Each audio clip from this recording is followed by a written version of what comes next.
Pour un Européen, le Brexit a d'abord été une immense tristesse et aussi une profonde inquiétude, mais au total nous impose une nécessaire détermination.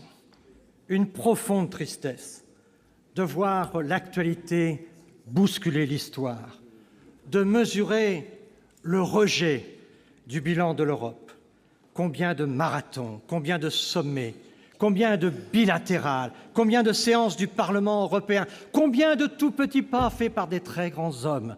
Tout ça a été rejeté. Il y a, depuis 2 générations, des centaines et des centaines de dirigeants européens qui se sont impliqués. Et voilà, les erreurs ont condamné les acquis. Et nous sommes face à une réalité aujourd'hui inquiétante. La déconstruction de l'Europe est-elle engagée? D'évidence, mes chers collègues, l'affaiblissement de l'Europe, ce n'est pas le moment. Ce n'est pas le moment où tous les continents sont en train de s'organiser. Ce n'est pas le moment où des pays continents, la Chine, l'Inde, les États-Unis, le Brésil et beaucoup d'autres, et les pays émergents de l'Afrique, sont en train d'essayer de diriger la gouvernance du monde. C'est au moment où les pays continents assument leurs responsabilités dans le monde que nous, Européens, nous choisissons la voie de la déconstruction. Et plus grave peut-être encore, croyez-vous que notre ennemi numéro 1, le terrorisme, ne se réjouisse pas de nous voir aujourd'hui affaiblis, fragilisés? Ce n'est vraiment pas le moment d'affaiblir notre continent. Ce n'est pas le moment de nous diviser. Nous le savons bien, la force passe nécessairement par le rassemblement. Si l'Europe est mortelle, chers amis, ça veut dire que la guerre n'est pas impossible. C'est ça la vérité qui est devant nous aujourd'hui. Si l'Europe est mortelle, la guerre n'est plus impossible. Alors, quelles sont les responsabilités? Bien évidemment, n'accusons pas le peuple anglais.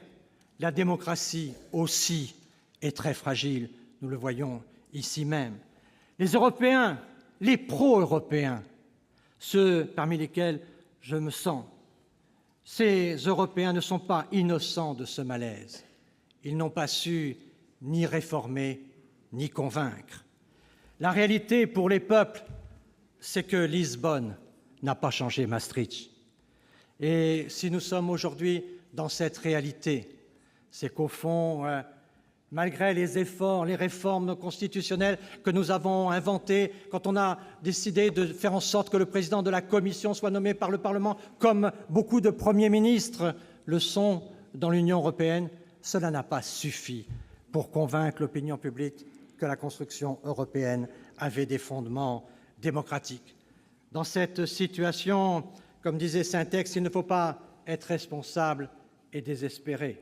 Puisque nous sommes responsables, il nous faut être déterminés pour engager cette refondation.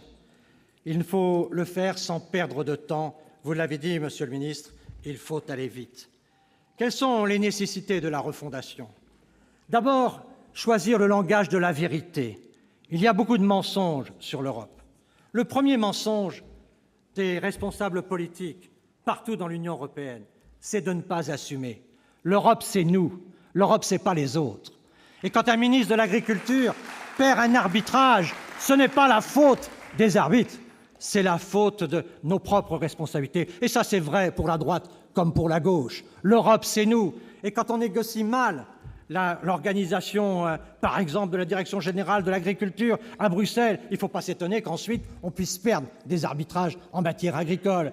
Mais ça, c'est une responsabilité qui est une responsabilité politique. N'allons pas chercher les technocrates, n'allons pas chercher la bureaucratie. La bureaucratie, ce n'est que l'expression de la faiblesse de la politique. Et l'Europe, elle n'est pas assumée par les politiques. Et c'est une responsabilité collective. Assumons cette construction européenne. C'est une première vérité. L'Europe, c'est nous. Deuxième vérité, l'élargissement, dans cette situation, nous est interdit. Nous ne pouvons pas aujourd'hui élargir l'Europe dans la situation d'affaiblissement dans laquelle nous nous trouvons. Alors cessons de faire rêver la Turquie à une éventuelle adhésion à l'Union européenne. Non! L'Europe ne peut pas s'élargir. Non, l'Europe doit se conforter. Non, l'Europe, aujourd'hui, doit penser à l'intérieur de ses frontières à une vie organisée, harmonieuse, avant de penser à quelque élargissement que ce soit.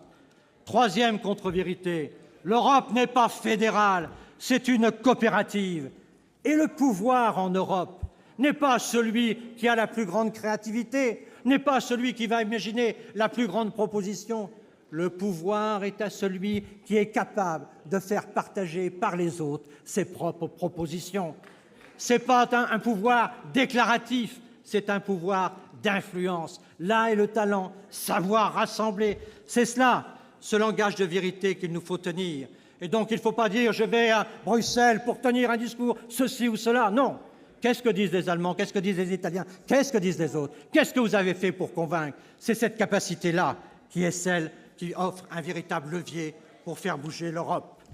Quelle est notre vision de l'Europe? Je crois qu'au fond, dans ce pays, apparaît assez clairement, à la suite de nombreux débats, encore faudrait-il peut-être l'approfondir, ce débat, mais apparaît une vision assez claire. On pourrait appeler ça l'Europe des cercles et des piliers. Conclure.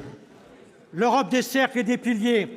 Les cercles, c'est l'Europe des trois espaces. Le cercle des fondateurs, le cercle de l'euro, le cercle de la grande Europe avec les grands partenaires comme la Russie ou la Turquie, c'est-à-dire une Europe du voisinage. Mais le cercle de l'euro, celui qui est le plus coopératif. Et Monsieur le Président, toutes ces visions-là d'une Europe qui serait une Europe espace en trois cercles, mais d'une Europe puissance avec des compétences définies en fonction de priorités. Et tout ce qui n'est pas dans les priorités est renvoyé à l'État-nation. C'est cela, aujourd'hui, ce principe de subsidiarité qu'il faut pouvoir révoquer. Si tout cela est possible, il y a un chemin à prendre. Ce chemin, il est à prendre avec les Allemands. À la fois, naturellement, pour partager une vision, et à la fois, Monsieur le Président, pour pouvoir faire en sorte que nous ayons nous-mêmes un rapport franco-allemand qui ne soit pas celui de la vacuité, mais qui soit au contraire celui de l'imagination. Et pour terminer, excusez-moi, mais je vous permets de vous citer le plus européen de tous les pictos charentais. C'est Jean Monnet qui disait « Ce qui est le plus important aujourd'hui, ce n'est pas d'être optimiste, ce n'est pas d'être pessimiste, c'est d'être déterminé ».